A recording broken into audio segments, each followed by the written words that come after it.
Salut à toutes et à tous, c'est Manu pour la chaîne Sous Carb, j'espère que vous allez bien. Moi ça va, impeccable. Petit peu de fatigue, hein, on est dans un mois là où euh, on a un petit peu le moral à zéro, surtout avec les circonstances et tout. Voilà, le temps, machin, ça donne pas trop envie de pêcher personnellement, hein. Donc une petite vidéo dans l'atelier, hein, parce que j'y passe le plus clair de mon temps en ce moment. Je vous remercie tous d'ailleurs pour tout ce que, tous ceux qui commandent sur mon site et tout, parce que voilà, ça y va pas mal depuis un moment là. Si bien que j'ai pas trop le temps de développer les produits et tout. Donc là, pour ceux qui vont un petit peu sur mon site, vous avez dû voir que toutes les machines sont en rupture, les machines à rouler. Donc si elles sont en rupture, c'est pour deux raisons. La première, c'est que, étonnamment, le support sonde qu'on voit ici, on va y revenir, et j'en expédie et j'en produis à bloc. Donc du coup, j'ai rien que passé hier 6 heures de temps non-stop sans manger et tout, les gratouiller, les assembler, les machins et tout, mettre dans les boîtes pour les expédier et tout. Donc en fait, ouais, je suis assez surpris voilà, c'était à la base, c'était quand même un truc que j'avais juste fait pour moi, quoi. Donc, et puis une personne a demandé, et puis deux, et puis trois, et puis ainsi de suite, et voilà, quoi. Donc, du coup, je passe beaucoup de temps là-dessus. Trop à mon goût parce que j'aimerais bien développer des produits à côté et tout. Donc je me suis dit, j'ai vendu pas mal de machines aussi et en fait tout ça cumulé fait qu'à un moment donné j'ai du mal à m'en sortir. Me parlez pas d'embaucher, hein, je suis pas non plus dans cette optique-là. Et donc du coup voilà pourquoi les machines de roulage sont en rupture, c'est parce qu'en fait je modifie la machine, je vais garder une seule machine de roulage avec de base, avec possibilité de la modifier en fait. Donc la machine, elle est là, vous la voyez là, ici, avec un petit design un peu différent de la mini roller. En fait, c'est un peu une mini roller, mais un chouït plus grande, et avec possibilité de l'agrandir surtout. Donc je suis en train de travailler là-dessus, là je viens tout juste de l'assembler, je me suis rendu compte du coup que par exemple ici les petites pattes que j'ai mises pour la fixer, les trous sont gênés par l'écrou-borne, donc ça c'est pas grave, c'est mon prototype, donc je sais que je vais agrandir les petites pattes en bas. Donc l'idée si vous voulez, c'est que de base, donc ne regrettez pas si vous avez acheté la mini roller par exemple dernièrement, parce que je sais qu'il y en a qui l'ont acheté dernièrement. C'est juste qu'à un moment il fallait que j'évolue. Et en fait, par exemple là, si on prend ce cylindre matrice de la mini roller, on peut apercevoir ici l'épaisseur qu'on voit sur le côté, puisque à la base j'étais parti sur un bâti fixe de 155 mm, enfin je sais plus une cote, ça fait 155 mm. Et en fait, je venais ajuster, c'est-à-dire que sur les 155 mm, sur mon logiciel de dessin, je venais mettre le nombre de bouillettes maximum que je pouvais mettre, puis il restait ce qui restait sur les bouts, quoi. Sauf que on m'a fait remarquer, vu que j'avais des tendances à avoir des petits bourrages sur les extrémités, si ton boudin n'est pas vraiment bien coupé au poil, ce qui est un peu gênant quand même, je trouve. On m'a fait remarquer en fait que sur les machines de roulage qui existent, il y en a toutes sortes de marques, hein, bien souvent le bord ici est beaucoup plus fin de façon à cisailler l'excédent en fait, pour pas que ça gêne et on optimise vraiment bien le roulage. Je me suis dit, ouais, en effet, une fois que j'avais pointé l'œil dessus, qu'on m'a fait pointer l'œil dessus, je me suis rendu compte en regardant beaucoup de vidéos que oui, c'était vraiment un truc à faire. Donc du coup, c'est ce que j'ai fait ici. J'en ai profité, donc vous voyez ça fait 155 mm, donc 15 cm et demi. J'en ai profité pour agrandir un petit peu, donc ça c'est du 20 mm, ça c'est du 24 mm. Donc ne comparez pas par rapport au nombre de bouillettes. Et donc on voit que le cylindre, en fait, ici il fait 200 mm et là il fait 155. Donc 200 ça va encore être trop court pour certains, je me doute bien. Mais, c'est là que normalement si mon truc fonctionne, vous pourrez doubler la mise en fait. Donc ici vous voyez que déjà il n'y a plus ces bords épais, c'est-à-dire qu'on a une demi-gorge sur les extrémités ici là. Et donc, quand on va mettre le boudin, il va se faire cisailler en fait au bord. Il y a une chute qui va tomber. Donc, elle va tomber, elle va pouvoir être récupérée par le dessous là. En fait, ça tombera dessous ou sur les côtés. mais ça gênera pas, ça créera pas de bourrage en fait. Après vous les ramassez puis on les repasse quoi. Donc, et ça permet d'optimiser la longueur totale de roulage. Donc ici, là c'est du 24 mm, je me répète, on a 1, 2, 3, 4, 5, 6, 7 bouillettes par passe.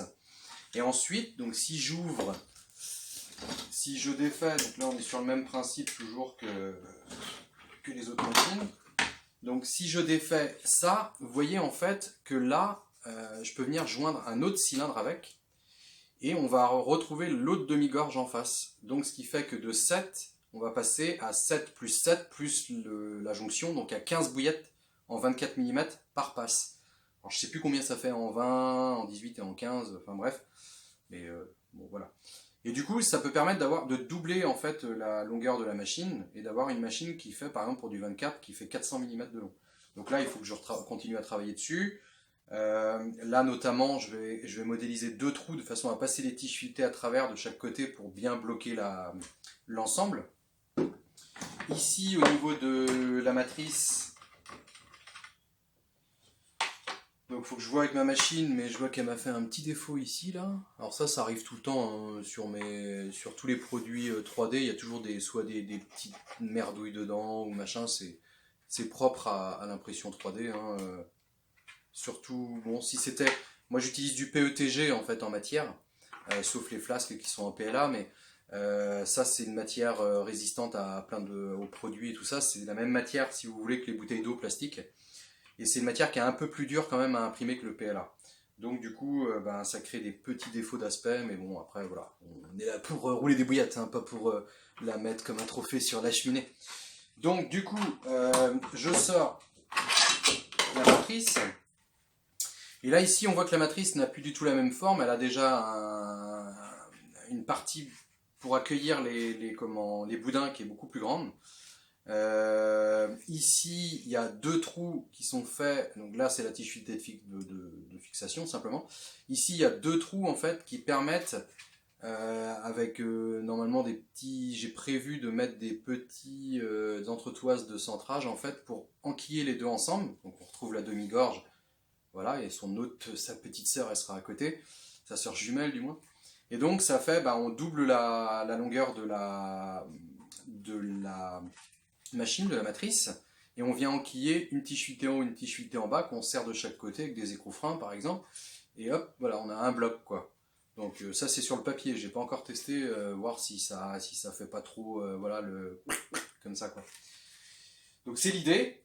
Ensuite, je vais remonter ça dessus. Donc, ça fonctionne exactement comme les autres, sinon. Hein.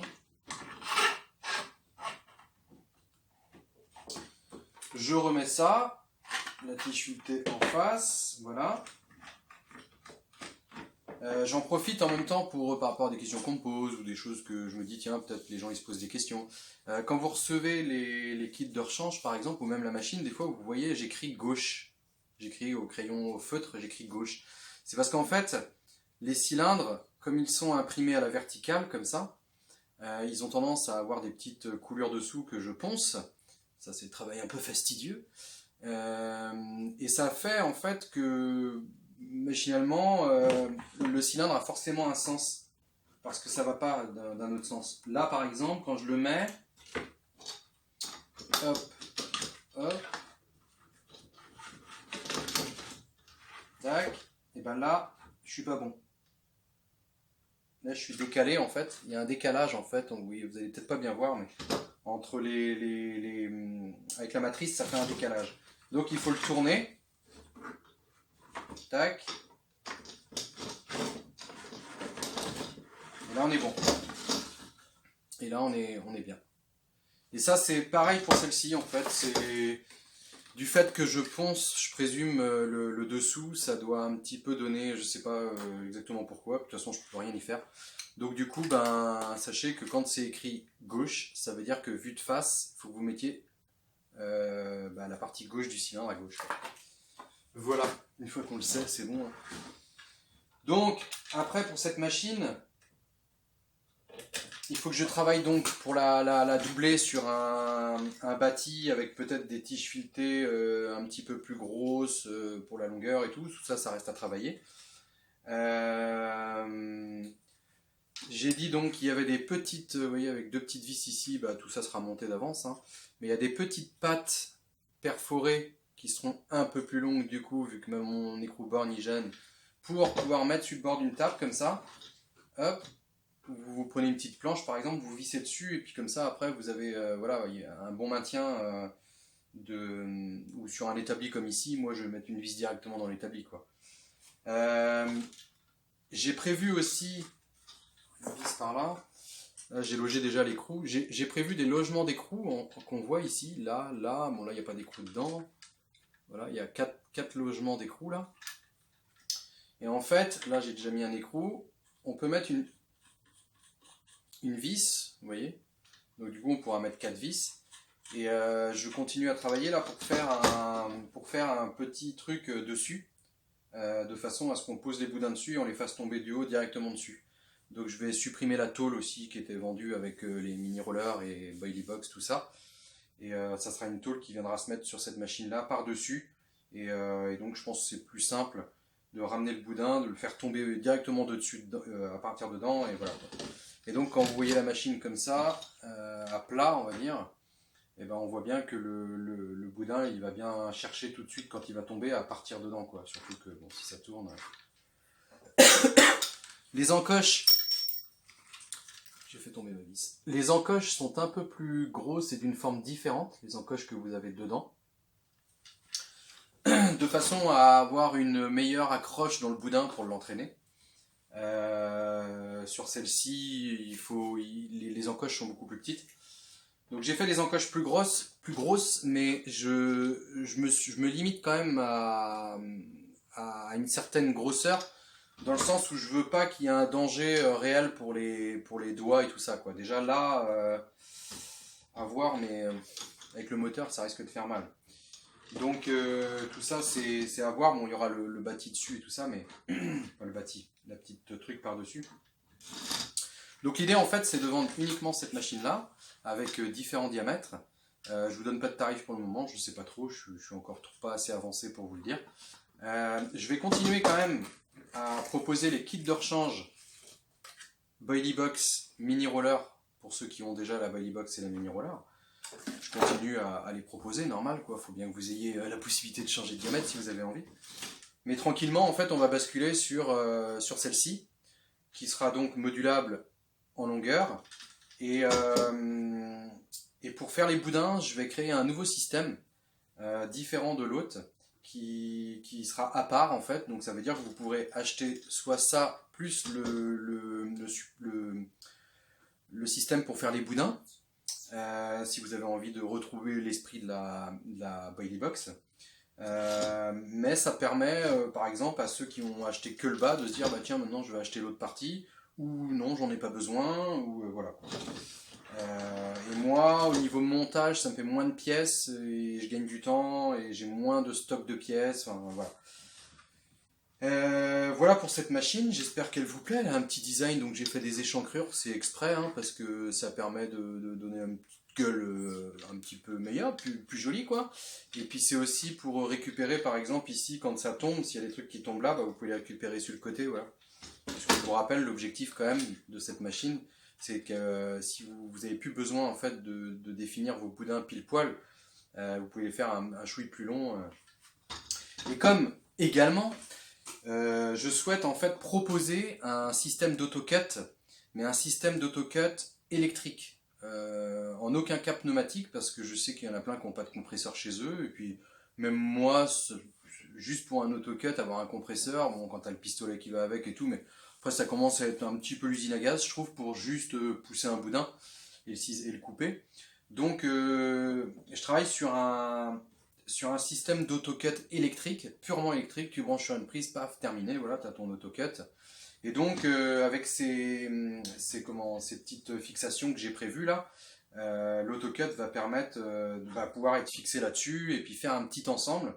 Et c'est là qu'on verra après justement que peut-être, bah, moi personnellement, je sais pertinemment que j'aurais pas besoin de doubler la machine parce que s'il y a un autocut devant, que ensuite tu viens mettre soit un pistolet pneumatique, après c'est dommage parce que ou un petit extrudeur ou ce que tu veux, tu te rendras compte en fait, à mon avis, que tu n'as pas besoin d'avoir une machine qui fait 40 centimètres pour avoir suffisamment de rendement pour toi personnellement, quoi.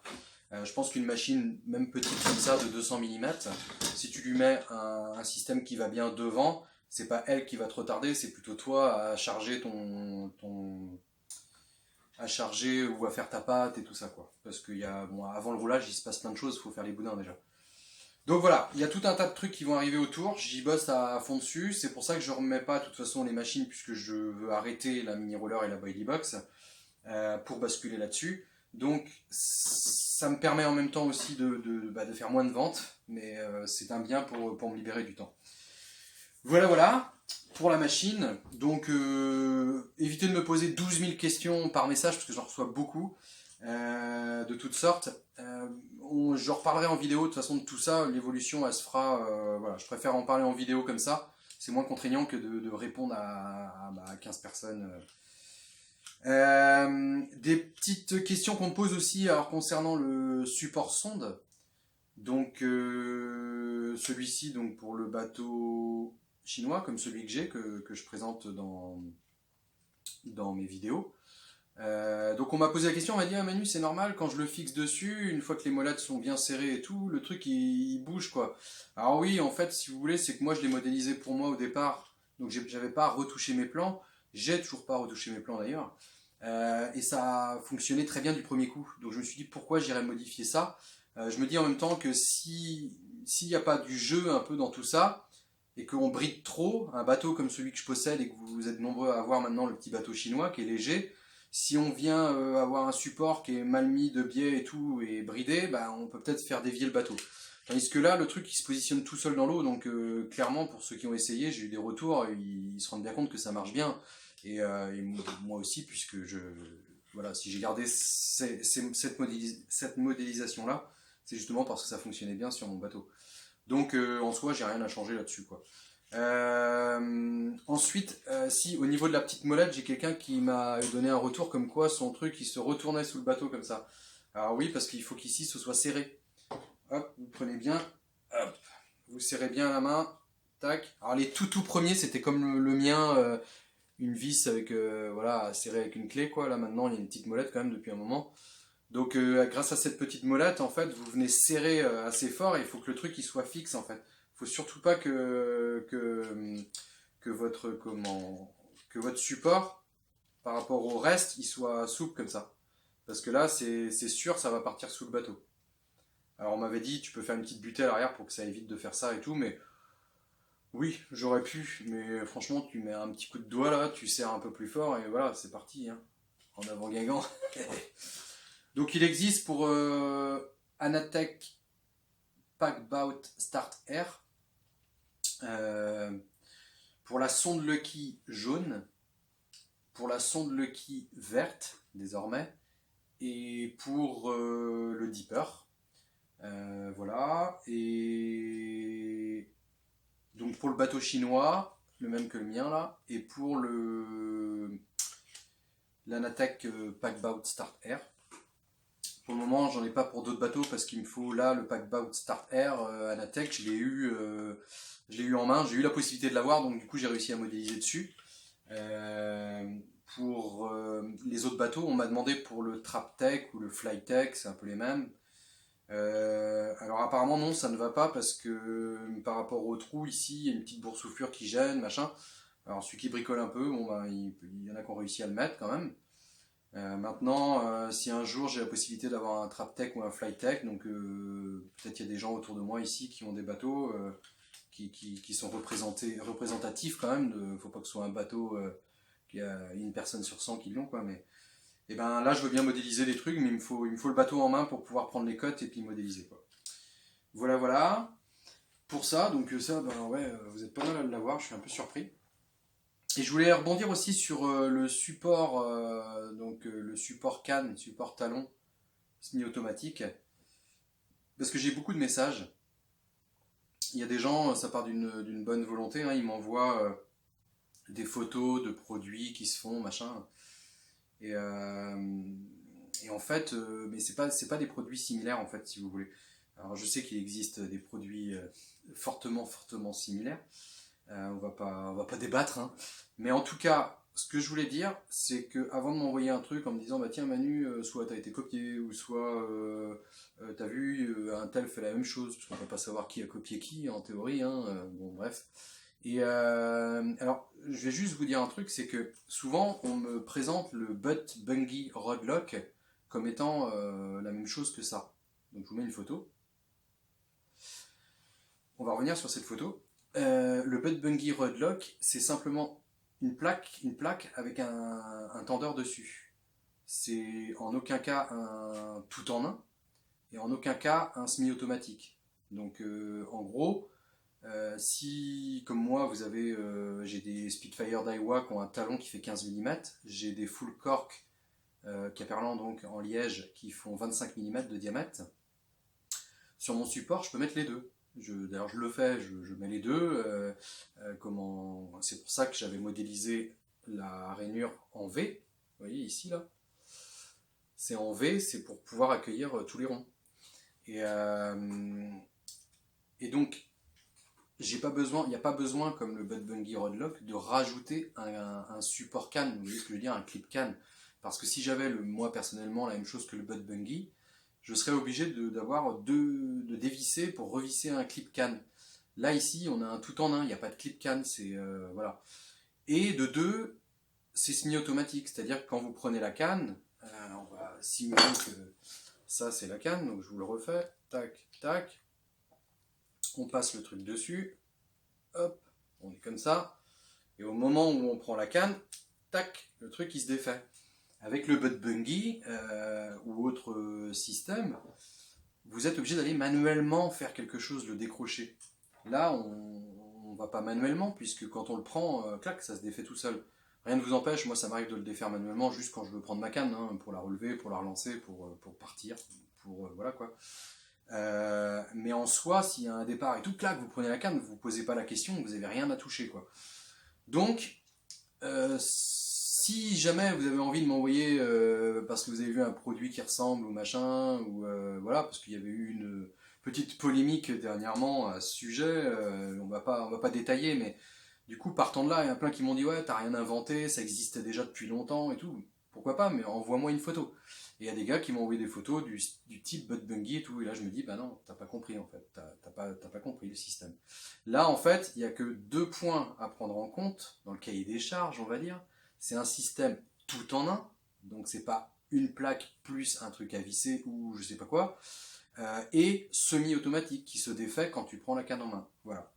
Donc maintenant, si vous avez envie de m'envoyer des trucs, même si, bon, voilà, sur le moment, il y a des choses qui m'ont agacé, mais bon, c'est comme toute chose. Maintenant, on s'y fait, quoi. Puis voilà, je sais très bien qu'à chaque produit sorti, il y en aura toujours pour faire la même chose et tout, puis c'est comme ça. Et donc, ce que je veux dire, c'est que si jamais vous voyez des produits qui ressemblent ou machin et tout, et ben, posez-vous, avant de m'envoyer le truc, posez-vous la question, est-ce qu'il remplit ces 2 critères, tout en un, clip plus bloc can, enfin tout en un, et semi-automatique. Voilà, c'est la seule chose qu'il faut regarder avant de m'envoyer une image ou un lien d'un produit, quoi. Donc voilà, et ça c'est pareil, je vous remercie parce qu'il y en a beaucoup qui le prennent, je sais pas combien j'en ai expédié, mais il y en a pas mal au bord de l'eau, je pense. Voilà, qu'est-ce que je voulais dire de plus? Et ben c'est tout, alors j'espère que n'ayez pas peur pour ceux qui ont déjà pris donc la mini roller, la boilie box, tout ça. Je vais continuer à faire les kits quand même à côté. Par contre, à partir de maintenant, j'arrête la boilie box, j'arrête la mini roller et je passe sur une machine, on va dire, un peu plus universelle, qui va être une base et sur laquelle on va venir mettre un truc dessus. Donc il n'y aura plus la tôle que je faisais faire par mon collègue métallier. Je ne vais plus en faire. Ici, pour moi, à mon sens, tu le mets sur le bord de la table comme ça, tac, tu mets ton petit bac dessous, ça tombe tout seul dedans. Parce qu'au final, la tôle, je me rends compte, ça avait un coût. En plus, j'avais du travail un petit peu à faire dessus. Les 3/4 des gens dépliaient le bas de la tôle pour se faire une goulotte. Bon, en soi, après, c'est facile de se bricoler une petite goulotte si vous voulez. Si vous avez vraiment envie d'une petite goulotte, vous pouvez vous la bricoler. Moi, dans l'idée, je vais vous dire un peu ce que je veux faire. Une fois que j'aurai mon autocut Une fois que j'aurai mon autocut et donc mon système d'extrudeur que je suis en train de faire là, enfin que je suis en train de faire qui est en stand-by mais qui va revenir quand j'aurai un peu de temps. L'idée c'est qu'en fait donc j'ai mon extrudeur, j'ai mon autocut, ça tombe dedans et ensuite quand ça va sortir, donc je visserai directement sur le bord de ma table comme ça. Quand ça va sortir, ici je vais mettre une gouttière en diagonale pour pouvoir être auprès de la machine quand même et pas avoir du recul.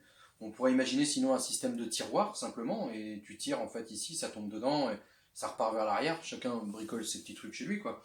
Et moi je vois bien une gouttière et que ça aille cuire directement dans la gamelle à côté. Comme ça, quand les billes elles sortent, elles s'entassent pas dans un bac, elles vont directement dans l'eau de cuisson, puisque moi je cuis à l'eau. Et ensuite, quand elles se mettent à flotter, je les ramasse et je les mets dans le truc à côté.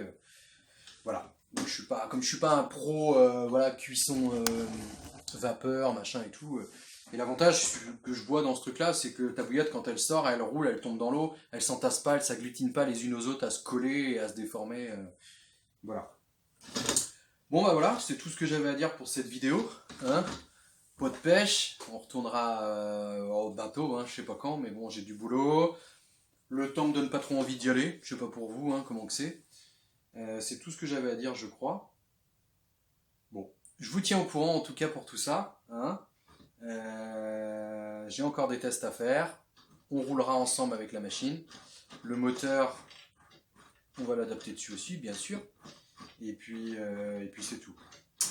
Voilà, voilà. Bon, bah, je vous dis en attendant à mercredi prochain sûrement, pour une petite évolution de tout ça sûrement. Et puis en attendant, ben, amusez-vous bien, bonne pêche peut-être, et puis bisous.